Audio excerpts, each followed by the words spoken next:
Regarding surgical incisions in bone tumor,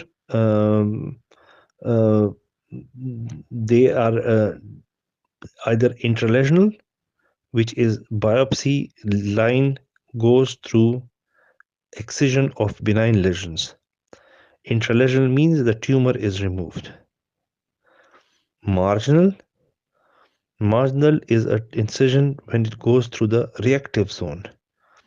Reactive zone is a zone which is outside the pseudocapsule between the cancer and between the reactive zone, through the reactive zone. It is possible that the micromets may persist in a marginal resection.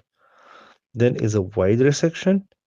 Wide resection is a resection which is taking 2 to 3 millimeter of the normal bone, normal tissue, outside the reactive zone. It is called a wide resection.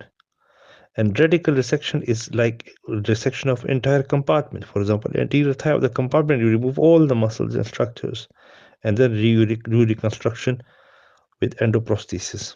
And amputation.